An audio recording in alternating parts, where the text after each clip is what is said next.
अन्ना हजारे गांधीवादी विचारधारा पर चलने वाले एक समाज सेवक हैं, जो किसी राजनीतिक पार्टी की जगह स्वतंत्र रूप से काम करते हैं। भ्रष्टाचार के खिलाफ आंदोलन में आम आदमी को जोड़ने वाले सामाजिक कार्यकर्ता अन्ना हजारे का वास्तविक नाम किसन बापट बाबूराव हजारे है तथा प्यार से लोग इन्हें अन्ना कहते हैं। अन्ना हजारे भारत के उन चंद नेताओं में से एक है जो हमेशा सफेद खादी के कपड़े पहनते हैं और सिर पर गांधी टोपी पहनते हैं। 15 जून 1929 को महाराष्ट्र के अहमदनगर जिले के भिनगिरी कस्बे में जन्मे अन्ना हजारे का बचपन बहुत गरीबी और अभावों में गुजरा। उनके पिता आयुर्वेद आश्रम में एक साधारण मजदूर थे। दादा फौज में थे। दादा की पोस्टिंग भिंगनगर में थी। पिता का नाम बाबूराव हजारे और मां का नाम लक्ष्मीबाई हजारे है। अन्ना का पुश्तैनी गांव अहमदनगर जिले में स्थित रालेगढ़ सिद्धि में था। दादा की मौत के 7 साल बाद अन्ना का परिवार रालेगढ़ आ गया। उनके परिवार की गरीबी और तंगी देखकर अन्ना हजारे की बुआ उन्हें अपने साथ मुंबई ले गई। कुछ समय बाद उनका परिवार भी भिंगर से उनके पुरखों के गांव रालेगढ़ सिद्धि चला आया था। उनके अलावा उनके परिवार में उनके 6 और भाई थे। मुंबई में बुआ के साथ रहते हुए उन्होंने 7वीं तक पढ़ाई की। आर्थिक अभाव की वजह से वह आगे की पढ़ाई नहीं कर पाए, पर देश की व्यवस्था में व्याप्त गंदगियों का अच्छा अध्ययन कर लिया। परिवार की आर्थिक स्थिति देखकर वह दादर स्टेशन के बाहर एक फूल बेचने वाले की दुकान में 40 रुपए की पगार पर काम करना प्रारंभ किया। इसके बाद उन्होंने फूलों की अपनी दुकान खोल ली और अपने 2 भाइयों को भी रालेगढ़ से बुला लिया। 1962 में इंडोचाइना युद्ध के बाद जब कई सैनिक शहीद हो गए थे, तब भारत सरकार द्वारा युवाओं से सेना में शामिल होने का आग्रह किया। तो अन्ना भी 60 के दशक 1963 में अपने दादा की तरह फौज में भर्ती हो गए। उनकी पहली पोस्टिंग मराठा रेजिमेंट में बतौर ड्राइवर पंजाब में हुई। 12 नवंबर 1965 के भारत पाक युद्ध भी उन्होंने खेमकरण सेक्टर पर लड़ा था। हमले में उनकी यूनिट के सभी साथी शहीद हो गए और एक गोली हजारे के सिर के पास से भी गुजरी, लेकिन वे बच गए। जिस ट्रक को अन्ना चला रहे थे, उस पर गोलाबारी हुई थी। इस पाकिस्तानी हमले में वह मौत को धता बताकर बाल बाल बचे थे। अपने साथियों की मौत से दुखी अन्ना ने अपना जीवन समाज के हित में लगाने का संकल्प ले लिया। यहीं से उनका जीवन परिवर्तन का समय शुरू हुआ। सेना में अपने 15 वर्षों के कार्यकाल के दौरान हजारे ने सिक्किम, भूटान, जम्मू कश्मीर, असम, मिजोरम, लेह और लद्दाख जैसे कई क्षेत्रों में तैनात रहकर देश की सेवा की। इस घटना के 13 साल बाद सेना से रिटायर हुए, लेकिन अपने पैतृक गांव महाराष्ट्र के अहमदनगर में भिनगिरी गांव नहीं गए। पास के रालेगढ़ सिद्धि में रहने लगे। मानव अस्तित्व के बारे में सोचकर हजारे काफी निराश हो गए और एक समय ऐसा आया जब उनकी हताशा चरम पर पहुंच गई। उनके दिमाग में आत्महत्या तक का विचार आ गया। मगर भाग्य से जब नई दिल्ली रेलवे स्टेशन के एक बुक स्टॉल पर उनकी नज़र स्वामी विवेकानंद की लिखी एक पुस्तक पर पड़ी, उन्होंने उस पुस्तक को तत्काल खरीद लिया। स्वामी विवेकानंद की तस्वीर ने उन्हें काफी प्रभावित किया और पुस्तक के अध्ययन के बाद उन्हें अपने सभी सवालों का जवाब मिल गया। पुस्तक ने उन्हें बताया कि मानव जीवन का परम उद्देश्य मानवता की सेवा है और यह परमात्मा की भक्ति से कम नहीं है। उन्होंने गांधी जी और विनोबा को भी पढ़ा और उनके विचारों को अपने जीवन में ढाल लिया। पारिवारिक दायित्वों को देखते हुए उन्होंने 1970 में 26 वर्ष की आयु में आजीवन अविवाहित रहने का संकल्प किया। मुंबई पोस्टिंग के दौरान वह अपने गांव रालेगढ़ आते जाते रहे। जम्मू पोस्टिंग के दौरान 15 साल फौज में पूरे होने पर 1975 में उन्होंने फौज की नौकरी से स्वैच्छिक अवकाश वीआरएस लेकर अपने पारिवारिक गांव रालेगढ़ सिद्धि लौटे तो गांव में लोगों की शराबखोरी और गांव की बदहाली से काफी आहत हुए। लोगों को सुधारने के बहुत जतन किए।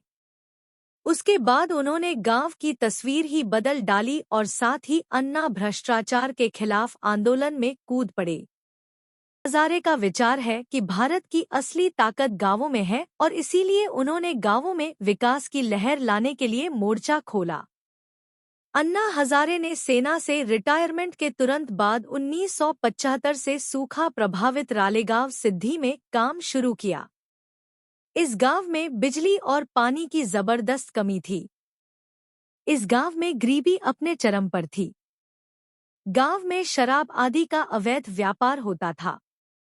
इस गांव में मौजूद इकलौता डैम भी टूट चुका था। लोगों का जीवन कठिन था।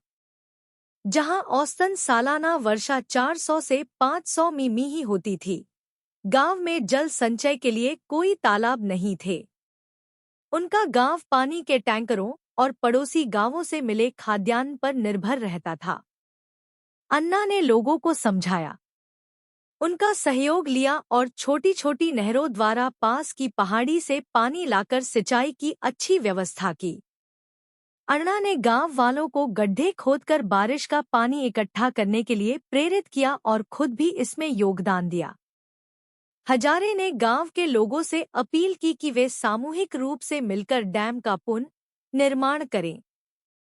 लोगों ने मिलकर डैम को दोबारा बनाया और 7 नए कुएं खोदकर गांव के लोगों ने पहली बार इसमें पानी भरा। इसके बाद से वर्तमान में गांव के लोगों के पास साल भर पानी पर्याप्त मात्रा में मौजूद रहता है। अब अच्छी फसलें उगने लगी। अन्ना के कहने पर गांव में जगह-जगह पेड़ लगाए गए। इसके साथ ही आज गांव में अनाज बैंक, मिल्क बैंक और स्कूल है। गांव में सौर ऊर्जा और गोबर गैस के जरिए बिजली की सप्लाई की गई। अब गांव से गरीबी पूरी तरह समाप्त हो चुकी है। लोगों के जीवन में खुशियां आने लगी और रालेगन सिद्धि एक आदर्श गांव बन गया, जो देश के सामने एक मिसाल था। उन्होंने अपने बलबूते वर्षा जल संग्रह, सौर ऊर्जा, बायोगैस का प्रयोग और पवन ऊर्जा के उपयोग से गांव को स्वावलंबी और समृद्ध बना दिया। यह गांव विश्व के अन्य समुदायों के लिए आदर्श बन गया है। विश्व बैंक ने भी इस गांव के बारे में कहा है कि इस गांव में जबरदस्त परिवर्तन हुआ और कभी गरीब रहा यह गांव आज देश के सबसे अमीर गांव में से एक है। पहले इस गांव के लोगों की प्रति व्यक्ति आय 250 रुपए थी और वर्तमान में लोगों की प्रति व्यक्ति 2500 रुपए है। ये हजारे के ही प्रयास है कि गांव के गरीब आज नशेबाजी छोड़कर आत्मनिर्भर बन गए हैं। गांव में ग्रामीणों ने शराब पूरी तरह से छोड़ दी है और वहां शराब की बिक्री नहीं होती है। दुकानदार पिछले 13 वर्षों से सिगरेट, बीड़ी, तंबाकू आदि नहीं बेच रहे हैं। पहले गांव में 300 लीटर दूध रोजाना बेचा जाता था, जो कि अब 4000 लीटर बेचा जाता है। हजारे के नेतृत्व में यहाँ लोगों ने अनगिनत पेड़ लगाए, मिट्टी के कटाव को रोकने के प्रयास किए, बारिश का पानी रोकने के लिए नहरें बनवाईं। हजारे के प्रयासों ने इस गांव को पूरी दुनिया के सामने मिसाल बना दिया है। यहाँ के लोग आज अधिक से अधिक सौर ऊर्जा का इस्तेमाल करते हैं। इसके अलावा यहाँ बायोगैस और पवन चक्की का भी प्रयोग किया जाता है। गांव की असली ताकत यहाँ गैर परंपरागत ऊर्जा का इस्तेमाल करना है। उदाहरण के लिए यहाँ की सड़कों पर लगी सभी लाइटें सौर ऊर्जा से जलती हैं और प्रत्येक लाइट के लिए एक अलग सोलर पैनल है। उन्होंने अपनी पुश्तैनी जमीन बच्चों के हॉस्टल के लिए दान कर दी। आज उनकी पेंशन का सारा पैसा गांव के विकास में खर्च होता है। संपत्ति के नाम पर उनके पास कपड़ों की कुछ जोड़ियां हैं। कोई बैंक बैलेंस नहीं है। वह गांव के मंदिर में रहते हैं और हॉस्टल में रहने वाले बच्चों के लिए बनने वाला खाना ही खाते हैं। आज गांव का हर शख्स आत्मनिर्भर है। आस पड़ोस के गांवों के लिए भी यहाँ से चारा, दूध आदि जाता है। गांव में एक तरह का रामराज है। गांव में तो उन्होंने रामराज स्थापित कर दिया है। अन्ना हजारे की समाज सेवा और समाज कल्याण के कार्य को देखते हुए तथा प्रतिबद्ध और ईमानदार प्रयास के लिए सरकार ने उन्हें समय समय पर अनेक पुरस्कारों, जिनमें 1990 में पद्मश्री और 1992 में पद्म भूषण शामिल है, दिए गए। अमेरिका के केयर इंटरनेशनल, सियोल ने भी उन्हें सम्मानित किया। इसके अलावा उन्हें 25 लाख रुपए का पुरस्कार भी दिया गया, जिसकी पूरी राशि को उन्होंने स्वामी विवेकानंद कृतज्ञता निधि में दान दे दिया।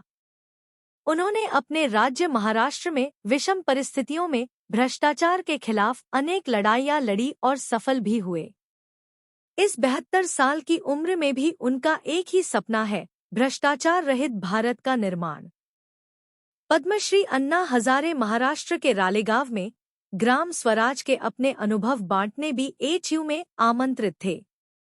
उन्होंने गांधी जी की इस सोच को पूरी मजबूती से उठाया कि बलशाली भारत के लिए गांवों को अपने पैरों पर खड़ा करना होगा। उनके अनुसार विकास का लाभ समान रूप से वितरित न हो पाने का कारण रहा गांवों को केंद्र में न रखना। व्यक्ति निर्माण से ग्राम निर्माण और तब स्वाभाविक ही देश निर्माण के गांधीजी के मंत्र को उन्होंने हकीकत में उतार कर दिखाया और एक गांव से आरंभ उनका यह अभियान आज 85 गांवों तक सफलतापूर्वक जारी है। व्यक्ति निर्माण के लिए मूल मंत्र देते हुए उन्होंने युवाओं में उत्तम चरित्र, शुद्ध आचार विचार, निष्कलंक जीवन व त्याग की भावना विकसित करने व निर्भयता को आत्मसात कर आम आदमी की सेवा को आदर्श के रूप में स्वीकार करने का आह्वान किया। महात्मा गांधी के बाद अन्ना हजारे ने ही भूख हड़ताल और आमरण अनशन को सबसे ज्यादा बार बतौर हथियार इस्तेमाल किया है। भ्रष्ट प्रशासन की खिलाफवर्जी हो या सूचना के अधिकार का इस्तेमाल, हजारे हमेशा आम आदमी की आवाज उठाने के लिए आगे आते रहे हैं। अन्ना हजारे ने ठीक ही सोचा था कि भ्रष्टाचार देश के विकास को बाधित कर रहा है। इसके लिए उन्होंने 1991 में भ्रष्टाचार विरोधी जन आंदोलन शुरू किया। उन्होंने पाया कि महाराष्ट्र में 42 वन अधिकारी सरकार को धोखा देकर करोड़ों रुपए की चपत लगा रहे हैं। उन्होंने इसके सबूत सरकार को सौंपे, लेकिन सरकार ने उनके खिलाफ कोई कार्रवाई नहीं की क्योंकि सत्ताधारी दल का एक मंत्री उनके साथ मिला था। इससे व्यथित हजारे ने भारत के राष्ट्रपति द्वारा दिया गया पद्मश्री पुरस्कार और प्रधानमंत्री राजीव गांधी द्वारा दिया गया वृक्ष मित्र पुरस्कार लौटा दिया। उन्होंने पुणे के आलंदी गांव में इसी मुद्दे को लेकर भूख हड़ताल कर दी। आखिर में सरकार कुंभकर्णी नींद से जागी और दोषियों के खिलाफ कार्रवाई की। हजारे का यह आंदोलन काफी काम आया और 6 मंत्रियों को त्यागपत्र देना पड़ा, जबकि विभिन्न सरकारी कार्यालयों में तैनात 400 अधिकारियों को वापस उनके घर भेज दिया गया। हुआ कि सरकार में मौजूद कुछ भ्रष्ट नेताओं और अधिकारियों पर कार्रवाई करने से कुछ नहीं होगा, पूरे सिस्टम को ही बदलना होगा। इसके लिए उन्होंने सूचना का अधिकार कानून के लिए अभियान छेड़ दिया। राज्य सरकार ने इस दिशा में अपनी आंखें बंद रखीं। इसके बाद 1997 में उन्होंने मुंबई के ऐतिहासिक आजाद मैदान में पहला उग्र आंदोलन किया। युवाओं में जनजागृति फैलाने के लिए वे राज्य भर में घूमे। सरकार ने उनसे आरटीआई एक्ट बनाने का वादा किया, लेकिन इसे कभी राज्य विधानसभा में नहीं उठाया। हजारे भी नहीं माने और उन्होंने कम से कम 10 बार उग्र प्रदर्शन किए। अंत में वे मुंबई के आजाद मैदान में 9 अगस्त 2003 में अनिश्चितकालीन भूख हड़ताल पर बैठ गए। उनके 12 दिवसीय भूख हड़ताल के बाद राष्ट्रपति ने आरटीआई एक्ट के मसौदे पर हस्ताक्षर कर दिए। साथ ही राज्य सरकार को इसे 2002 से लागू करने के आदेश दिए गए। इसी मसौदे को बाद में देश के आरटीआई एक्ट 2005 को बनाने में आधार दस्तावेज के रूप में प्रयोग किया गया। 12 अक्टूबर 2005 को केंद्र सरकार ने भी इस कानून को लागू कर दिया। अगस्त 2006 में सूचना के अधिकार में संशोधन प्रस्ताव के खिलाफ अन्ना ने 11 दिन तक आमरण अनशन किया, जिसे देश भर में समर्थन मिला। नतीजतन सरकार ने संशोधन से हाथ खींच लिए। 1995 में अन्ना हजारे उस समय चर्चा में आ गए थे, जब उन्होंने तत्कालीन शिवसेना भाजपा की सरकार के 2 नेताओं पर भ्रष्टाचार के आरोप लगाकर उन्हें गिरफ्तार करने के लिए आवाज उठाई थी। सरकार में मंत्री शशिकांत सुतार को अपनी कुर्सी छोड़नी पड़ी। उसी समय के रोजगार मंत्री महादेव शिवणकर को भी सरकार से बाहर होना पड़ा। अन्ना हजारे ने उन पर आय से ज्यादा संपत्ति रखने का आरोप लगाया था। युति के कार्यकाल में मंत्री रही शोभाताई फडणवीस को भी भ्रष्टाचार के आरोप के चलते अपने पद से इस्तीफा देना पड़ा। 1998 में सामाजिक न्याय मंत्री बबनराव घोलप को जमीन घोटाले के चलते इस्तीफा देना पड़ा। 2003 में महाराष्ट्र में कांग्रेस एनसीपी गठबंधन सरकार के 4 मंत्री सुरेश दादा जैन, नवाब मलिक, विजय कुमार गवित और पद्म सिंह पाटिल को भी आघाड़ी सरकार में भ्रष्टाचार के आरोपों के चलते ही अपना पद छोड़ना पड़ा। शराब बंदी अभियान, कोऑपरेटिव घोटाला जैसे कई अहम भ्रष्टाचार के मुद्दे सामने लाने का श्रेय अन्ना हजारे को जाता है। इसी तरह 2005 में अन्ना हजारे ने तत्कालीन सरकार को उसके 4 भ्रष्ट नेताओं के खिलाफ कार्रवाई करने के लिए दबाव डाला था।